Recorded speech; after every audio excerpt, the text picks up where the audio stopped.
Welcome once again to ye old London for our Week 4 matchup between the Frenchies and the Fishies.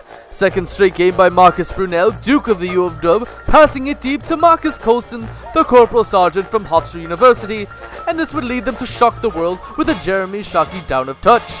Not so fast. Robert Greasy, Coast Guard of the Southeastern Waters, tosses it deep to Paul Warfield, King of the Fishies, for their first down of touch. Lord Marcus then gives the ball to Devery Henderson, but he has his hands buttered, and it is recovered by a mustard bottle. The Dolphins do nothing with this, and Robert is sacked once again. And then Pierre Thomas would make the defense look stupid as he runs the ball for a down of touch. On the next drive, Robert Meacham would get a pass, and Pierre Thomas would then collide with multiple defenders, and they would not tackle him as they are stupid, and he would plunge right into the zone of end for a down of touch. The Coast Guard would eventually lead a drive down the field, but then the ball would be snatched away from him by a man named Tracy. After a missed field goal, Robert tries once again to make it down the field, but then he is piled on 3 consecutive times, and the Saints win 28-7 without the ace passer. And the Dolphins played the game of how not to be seen, and they lost. Good job to them.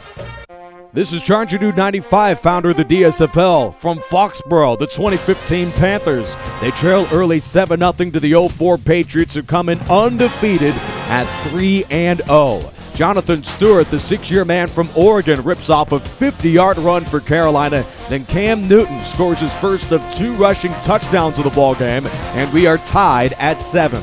Brady is intercepted by Coleman of the Panthers. This leads to a scoring possession for Carolina as Jonathan Stewart scores his first touchdown run of the year. And the Panthers come back down 7 to take a 14-7 lead. Then after this interception, first of 2 of the ball game by way of the Patriots and Eugene Wilson, 14-7, Brady is sacked, and then Ted Ginn to conclude the half is wide open. And Carolina takes a convincing 21-7 lead near the end of the first half. After an interception, this missed field goal by way of the Carolina Panthers. Brady's interception with Carolina up by 14. And Cam Newton, with video game numbers this year, would add on to it. He is a dark horse for winning BTFL Player of the Year. Nearly 1,000 yards all-purpose and 11 touchdowns total this season. Carolina leads 28-7. And the Patriots are knocked out for the first time this year after a sensational comeback effort by Corey Dillon, and the Patriots fall just short.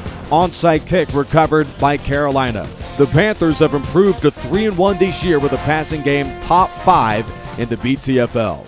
91 Lions at 98 Vikings. This game would begin with a Robert Smith up the middle run as he makes it deep into Lions territory. This would lead to a Randall Cunningham pass to Jake Reed in the end zone, but a blocked Gary Anderson extra point. Eric Kramer would throw it to Brent Perriman as he would make it close to midfield, and then deep to far. The human highlight reel Barry Sanders would make it into the red zone, but this would lead to a field goal after the drive stalled by Eddie Murray. Later on, Randall Cunningham, the give again to Jake Reed. And then deep, a diving catch by his Hall of Fame receiver, Chris Carter. This time the Gary Anderson extra point would be off the uprights. No good. Eric Kramer, he'd be intercepted by Robert Griffith. Robert Smith, another Robert, would run it up the left side for his first rushing touchdown of the season. Deep pass to Robert Smith again. His second receiving touchdown of the season. Palmer, he would get the return. And it would be a fumble recovered by Jim Arnold. The Lions would get a touchdown, but Corey Fuller would intercept Eric Kramer on a last-ditch effort, and the Lions still stay on the schneid. They are 0-4. The Vikings are 2-2. 07 Giants at 0-2 Buccaneers. Ahmad Bradshaw would be back for this game. Brad Johnson would throw it to his tight end Ken Dilger, and Michael Pittman, he runs it up the middle for a touchdown, scores 7-0. Eli Manning throws it deep to the right side to well-dressed Amani Toomer, and Brandon Jacobs pounds it up the middle for a touchdown. The game is tied. Martin Automatica, he makes an automatic field goal, scores 10-7. Eli Manning, pressure in his face, he throws it to Plaxico Burress, and they won't catch him today. Plaxico Burress's first touchdown of the season. Mike Allstott, the A-Train, he goes over the right side, avoiding tackles, but this Automatica field goal was not so automatic. Eli Manning with pressure in his face, he throws to the left, and it's intercepted. Corey Webster and Osi Umenyiora get sacks on the next drive. This leads to a missed Automatica field goal.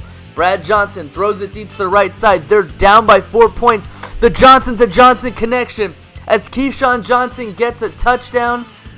And then Eli Manning throws over the middle, intercepted by John Lynch. But Brad Johnson would be sacked by Michael Strahan. Last-ditch effort, Eli Manning throws it to Plaxico Burress, and it's incomplete. Buccaneers win 17-14. Giants are 1-3. Buccaneers are 2-2. Now we have the 88 Bengals and the 87 Browns. We start off with Kevin Mack running it up the sideline into Bengals territory, and then Jeff Jager would knock in a field goal after the drive stalled to make it 3-0. Next, Bernie Kosar would sling it into Bengals territory to Webster Slaughter, and then another Kevin Mack run would lead to another Jeff Jager field goal again after the drive stalls.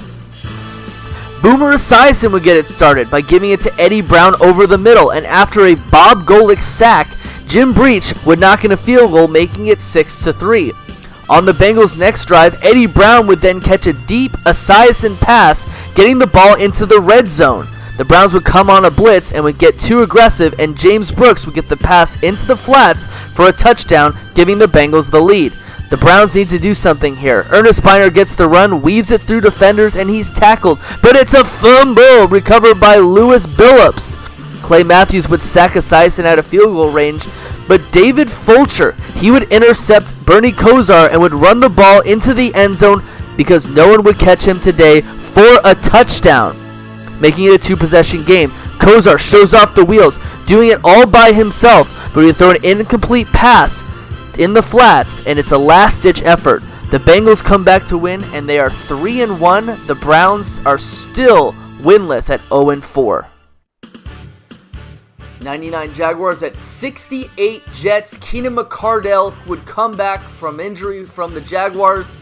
Shelton would catch it over the middle, and Kyle Brady would catch the ball over the right side. James Stewart, whoop! He would end the drive off with a touchdown, rushing touchdown, to be 17-0. Joe Namath, he would throw it deep to his receiver. Jumping catch by Don Maynard, and he'd run up to the line and then show the Jaguars the wheels. The old man still has it, and Matt Snell bums it in for a touchdown. Jimmy Smith with a deep catch from Mark Brunell, making it into the red zone. The drive would stall, and Mike Hollis would add a field goal.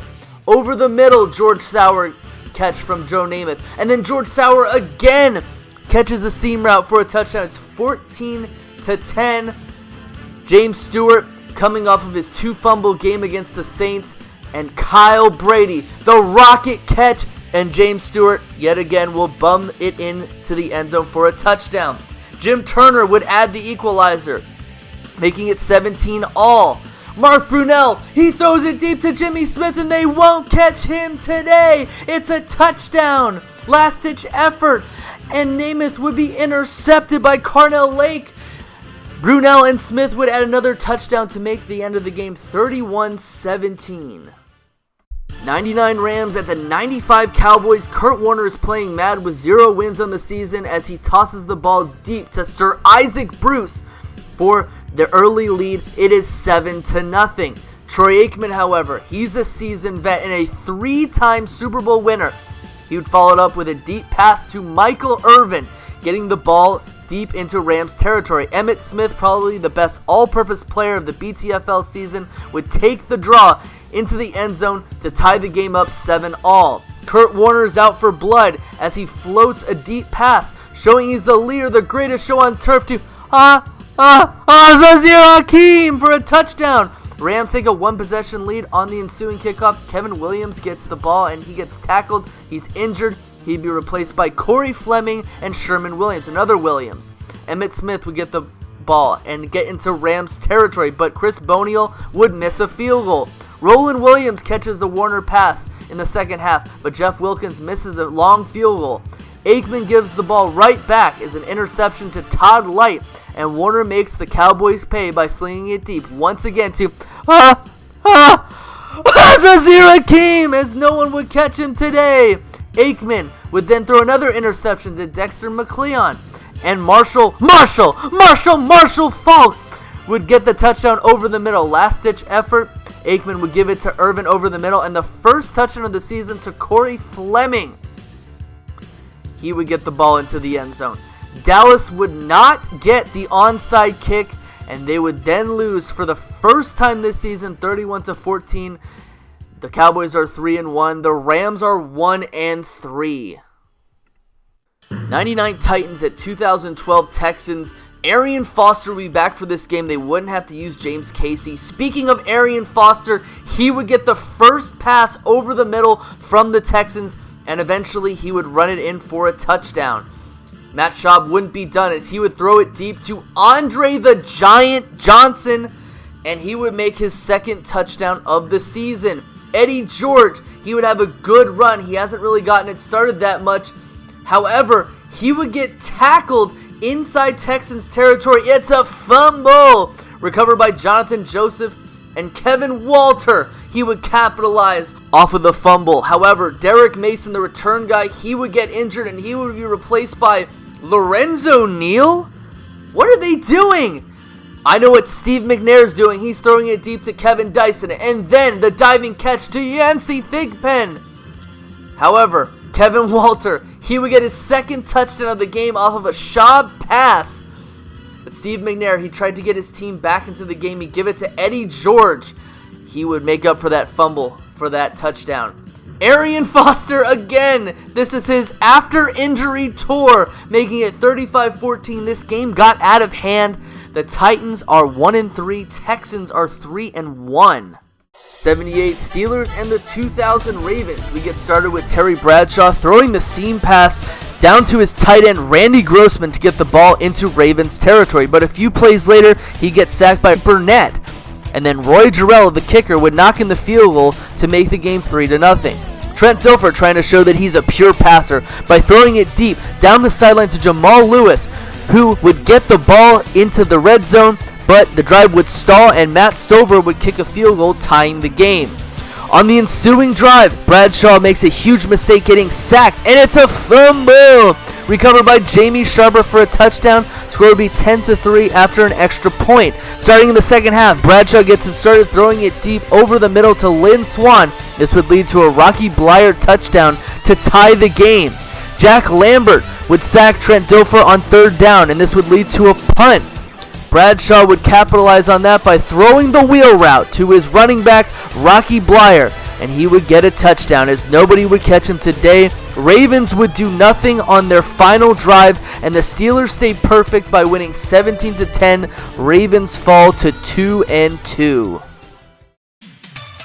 90 Bills at 2016 Falcons. Devontae Freeman would get the run up the middle, but he would be injured. He'd be replaced by Terron Ward. Speaking of Ward, he would make it up the left side, putting the ball into Bills territory, and then Matt Ryan would give the post to Mohamed Sanu, their first touchdown of the game.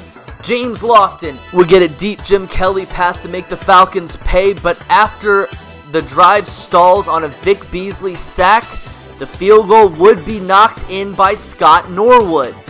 Matt Ryan, he would have no pressure in his face, giving it down the left side to Austin Hooper, and then to Mohamed Sanu, the short pass. He waggles it through defenders, making the game 14-3. Justin Hardy, he would get the pass over the middle from Matt Ryan into Bills territory. But on the next play, Matt Ryan would try to get a touchdown, but it's intercepted by Nate Odoms. This would force a Jim Kelly deep pass. The jumping catch by Thermal Thomas, and the Bills finally get a touchdown on the board. But Matt Ryan, he gives it to Justin Hardy again, and then deep to the corner of the end zone, the hat trick by Mohamed Sanu and Matt Ryan. The last-ditch effort, given to Andre Reed into Falcons territory, but time runs out on the Bills. They are still winless, and the Falcons have won 2 consecutive games.